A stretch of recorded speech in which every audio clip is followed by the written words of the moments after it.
ओम नमः शिवाय। शिवजी सदा सहाय। ओम नमः शिवाय। गुरुजी सदा सहाय। जय गुरुजी। शुक्राना गुरुजी। अनंतम अनंतम शुक्राना गुरुजी। आज मैं रुद्र संहिता का द्वितीय अध्याय सतीखंड 38वां अध्याय प्रारंभ करने जा रही हूँ। श्री विष्णु की पराजय में दधीच मुनि के शाप को कारण बताते हुए दधीच और शुभ के विवाद का इतिहास। मृत्युंजय मंत्र के अनुष्ठान से दधीच की अवध्ययता तथा श्रीहरि का शुभ को दधीच की पराजय के लिए यत्न करने का आश्वासन। सूत जी कहते हैं, महर्षियों अमित बुद्धिमान ब्रह्मा जी की कही हुई ये कथा सुनकर द्विज श्रेष्ठ नारद विस्मय में पड़ गए। उन्होंने प्रसन्नतापूर्वक प्रश्न किया। नारद जी बोले, पिताजी, भगवान विष्णु शिव जी की को मां छोड़कर अन्य देवताओं के साथ दक्ष के यज्ञ में क्यों चले गए, जिसके कारण वहां उनका तिरस्कार हुआ? क्या वह प्रलयकाली पराक्रम वाले भगवान शंकर को नहीं जानते थे? फिर उन्होंने अज्ञानी पुरुष की भांति रुद्र गणों के साथ युद्ध क्यों किया? करुणानिधि, मेरे मन में ये बहुत बड़ा संदेह है।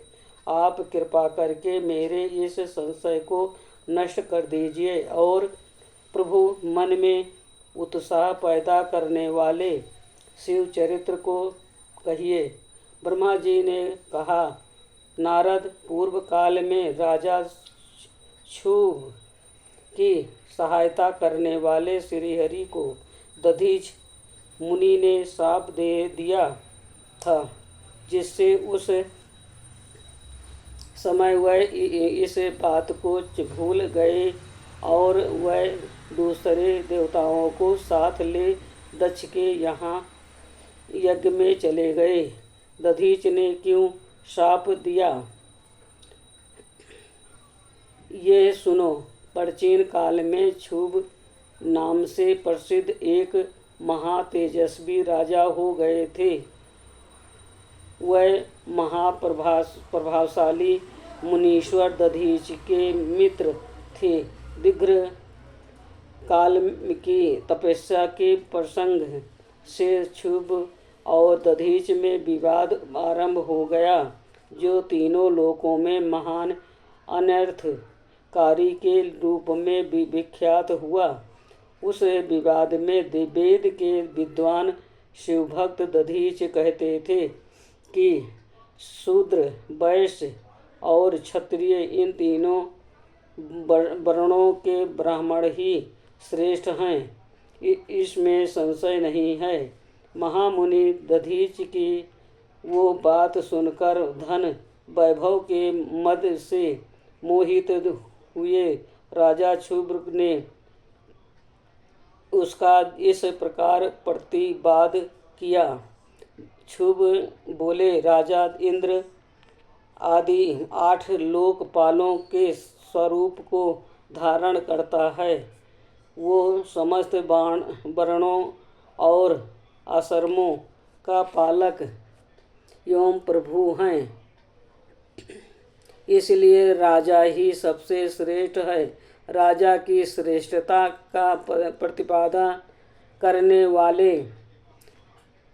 वाली श्रुति भी कहती हैं कि राजा सर्वदेवमय हैं। मुने इस श्रुति के कथनानुसार जो सबसे बड़ा देवता है वो मैं ही हूँ। इस विवेचन से ब्राह्मण की अपेक्षा राजा ही श्रेष्ठ सिद्ध होता है। च्यवन नंदन, आप इस विषय में विचार करें और मेरा अनादर ना करें, क्योंकि मैं सर्वथा आपके लिए पूजनीय हूँ। राजा शुभ्र का यह मत श्रुतियों और स्मृतियों के विरुद्ध था। इसे सुनकर भृगु कुल भूषण मुनि श्रेष्ठ दधीच को बड़ा क्रोध हुआ। मुनि अपने गौरव का विचार करके कुपित हुए।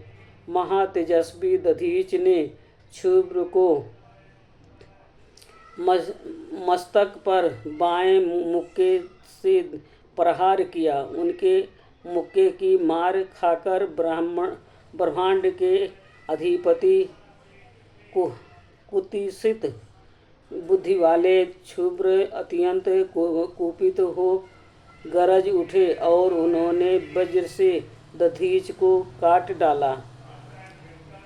उस वज्र से आहत हो भृगुवंशी दधीच पृथ्वी पर गिर पड़े।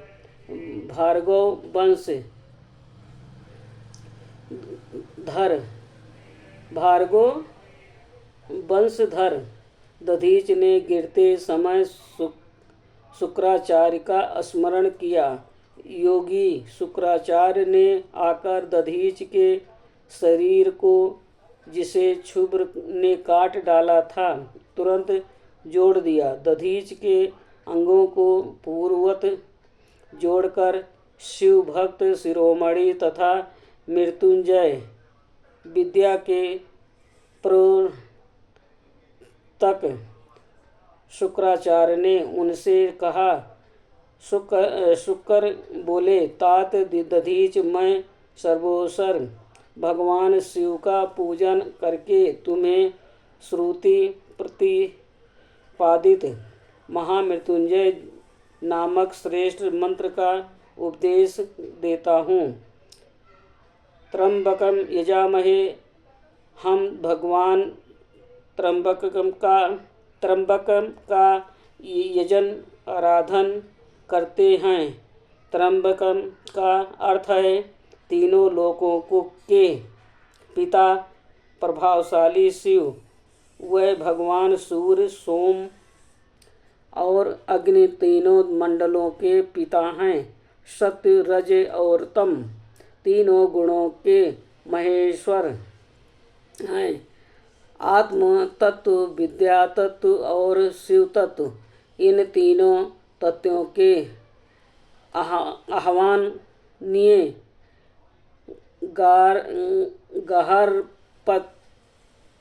गहरपत्य और दक्षिणी अग्नि, इन तीनों अग्नियों के सर्वत्र उपलब्ध होने वाले पृथ्वी, जल एवं तेज, इन तीन मूर्त भूतों के अथवा सरितोक आदि वेद से त्रिविध भूतों के त्रिदिव स्वर्ग के त्रिभुज के त्रिधाभूत सबके ब्रह्मा, विष्णु और शिव तीनों देवताओं के महान ईश्वर महान महादेव जी ही हैं। यहाँ तक मंत्र के प्रथम चरण में व्याख्या हुई। मंत्र का द्वितीय चरण है सुगंधिक पुष्टिवर्धनम। जैसे फूलों में उत्तम गंध होती है, उस प्रकार वह भगवान शिव संपूर्ण भूतों में, तीनों गुणों में, समस्त कृत्यों में, इंद्रियों में, अनायान देवों में और गणों में, अनेक उनके प्रकाशक सर्वभूत आत्मा के रूप में व्याप्त हैं। एवं सुगंधि पुष्टि एवं संपूर्ण देवताओं के ईश्वर हैं।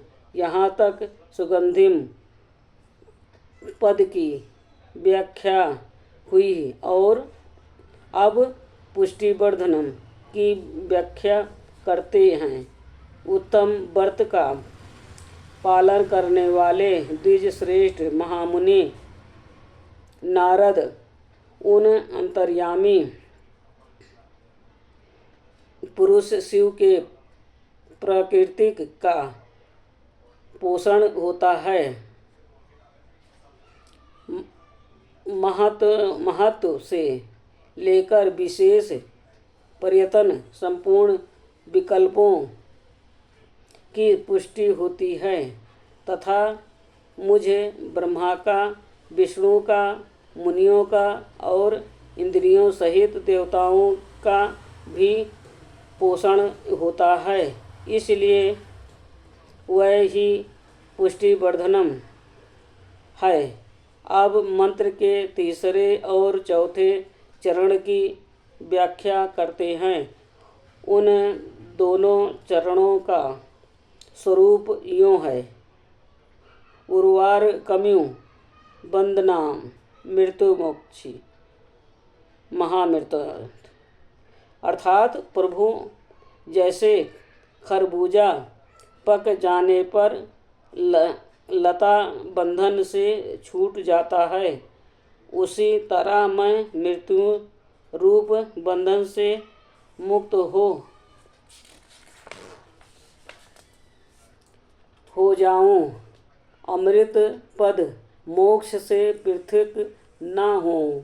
वह रुद्रदेव अमृत स्वरूप हैं, जो पूर्ण कर्म से, तपस्या से, स्वाध्याय से, योग से अथवा ध्यान से उनकी आराधना करता है, उसे नूतन जीवन प्राप्त होता है। इस सत्य के प्रभाव से भगवान शिव स्वयं ही अपने भक्त को मृत्यु के सूक्ष्म बंधन से मुक्त कर देते हैं, क्योंकि वह भगवान ही बंधन और मोक्ष देने वाले हैं। ठीक उसी तरह जैसे उर्वारुक अर्थात ककड़ी का पौधा अपने फल को स्वयं ही लता के बंधन में बांधे रखता है और पक जाने पर स्वयं ही उसे बंधन से मुक्त कर देता है। ये मृत संजीवनी मंत्र है, जो मेरे मत से सर्वोत्तम है। तुम प्रेम पूर्वक नियम से भगवान शिव का स्मरण करते हुए इस मंत्र का जाप करो। जाप और हवन के पश्चात इसी से अभिमानित किए हुए जल को दिन और रात में पियो तथा शिव विग्रह के समीप बैठकर उन्हीं का ध्यान करते रहें। इससे कहीं भी मृत्यु का भय नहीं रहता। न्यास आदि सब कार्य करके विधिवत भगवान शिव की पूजा करो। ये सब करके शांत भाव से बैठकर भक्त वत्सल शंकर का ध्यान करना चाहिए। मैं भगवान शिव का ध्यान बता रहा हूँ, जिसके अनुसार उनका चिंतन करके मंत्र जाप करना चाहिए। इस तरह निरंतर जप करने से बुद्धिमान पुरुष भगवान शिव के प्रभाव से उस मंत्र को सिद्ध कर लेता है। मृत्युंजय का ध्यान,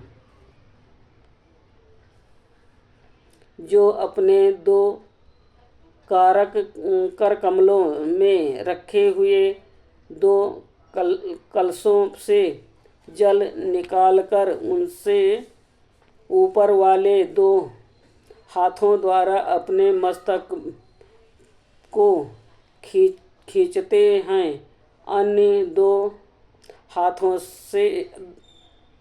हाथों में दो घड़े लिए उन्हें अपनी गोद में रखे हुए है तथा शेष दो हाथों में रुद्राक्ष एवं मृग मुद्रा धारण करते हैं। कमल के आसन पर बैठे हुए सिर पर स्थित चंद्रमा से निरंतर झरते हुए अमृत से जिनका सारा शरीर भीगा हुआ है, तथा जो 3 नेत्र धारण करने वाले हैं उन भगवान मृत्युंजय का, जिनके साथ गिरिराज नंदिनी उमा भी विराजमान हैं, मैं भजन चिंतन करता हूँ। ब्रह्मा जी कहते हैं, तात मुनि श्रेष्ठ दधीच को इस प्रकार उपदेश देकर शुक्राचार्य भगवान शंकर का स्मरण करते हुए अपने स्थान को लौट गए।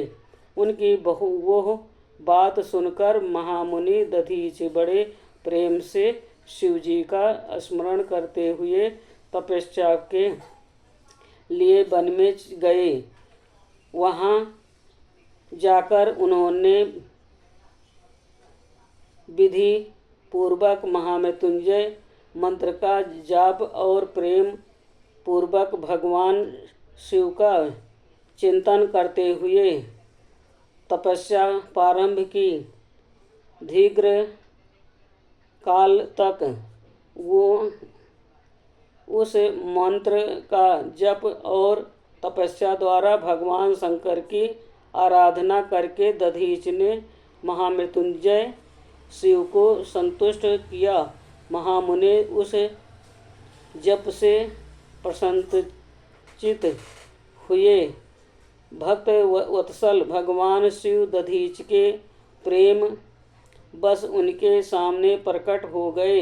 अपने प्रभु शंभु का साक्षात दर्शन करके मुनीश्वर दधीच को बड़ी प्रसन्नता हुई। उन्होंने विधि पूर्वक प्रणाम करके दोनों हाथ जोड़ भक्ति भाव से शंकर का स्तुति किया। तात मुने तदंतर मुनि के प्रेम से प्रसन्न हुए। शिव ने च्वयन कुमार दधीच से कहा, तुम वर मांगो। भगवान शिव का यह वचन सुनकर भक्ति शिरोमणि दधीच दोनों हाथ जोड़ नतमस्तक हो भक्त वत्सल शंकर से बोले। दधीच ने कहा, देव देव महादेव, मुझे 3 वर दीजिए। मेरी हड्डी वज्र हो जाए, कोई भी मेरा वध ना कर सके और मैं सर्वत्र अधीन रहूं। कभी मुझमें दीनता न आए। दधीच का यह वचन सुनकर प्रसन्न हुए। परमेश्वर शिव ने तथास्तु कहकर उन्हें वह 3 वर दे दिए। शिव जी से 3 वर पाकर वेद मार्ग में प्रतिष्ठित महामुनि दधीच आनंद मगन हो गए और शीघ्र ही राजा क्षुब्र के स्थान में गए। महादेव जी से अवधेयता वज्रमय स्थित और अधीनता पाकर दधीच ने राजेंद्र क्षुब्र के मस्तक पर लात मारी। फिर तो राजा क्षुब्र ने भी क्रोध करके दधीच पर वज्र से प्रहार किया। वह भगवान विष्णु के गौरव से अधिक गर्व में भरे हुए थे, परंतु क्षुब्र का चलाया हुआ यह वज्र परमेश्वर शिव के प्रभाव से महात्मा दधीच का नाश कर सका। इससे ब्रह्म कुमार क्षुब्र को बड़ा विस्मय हुआ। मुनीश्वर दधीच की अवधेयता, अधीनता तथा वज्र से भी बढ़ चढ़कर प्रभाव देखकर ब्रह्म कुमार क्षुब्र को मन में बड़ा आश्चर्य हुआ। उन्होंने शीघ्र ही वन में जाकर इंद्र के छोटे भाई मुकुंद की आराधना आरंभ की। वह शरणागत पालक नरेश मृत्युंजय सेवक दधीच से पराजित हो गए थे। शुभ्र की पूजा से गरुड़ ध्वज भगवान मधुसूदन बहुत संतुष्ट हुए। उन्होंने राजा को दिव्य दृष्टि प्रदान की। उस दिव्य दृष्टि से ही जनार्दन देव का दर्शन करके उन गरुड़ ध्वज को शुभ्र ने प्रणाम किया और प्रिय वचनों द्वारा उनकी स्तुति की। इस प्रकार देवेश्वर आदि से प्रसिद्ध उन अजय ईश्वर श्री नारायण देव का पूजन और स्तवन करके राजा ने भक्ति भाव से उनकी ओर देखा तथा उन जनार्दन के चरणों में मस्तक रखकर प्रणाम करने के पश्चात उन्हें अपना अभिप्राय सूचित किया। राजा बोले, भगवान दधीच नाम से प्रसिद्ध एक ब्राह्मण है जो धर्म के ज्ञाता हैं। उनके हृदय में विनय का भाव है। वह पहले मेरे मित्र थे। इन दिनों रोग शोक से रहित मृत्युंजय महादेव जी की आराधना करके वह उन्हीं कल्याणकारी शिव के प्रभाव से समस्त अस्त्र शस्त्रों द्वारा सदा के लिए अवध्य हो गए हैं। एक दिन उन महातपस्वी दधीच ने भरी सभा में आकर अपने बाएं पैर से मेरे मस्तक पर बड़े वेग से अवहेलना पूर्वक प्रहार किया और बड़े गर्व से कहा, मैं किसी से नहीं डरता। हरे वे मृत्युंजय से उत्तम वर पाकर अनुपम गर्व से भर गए हैं।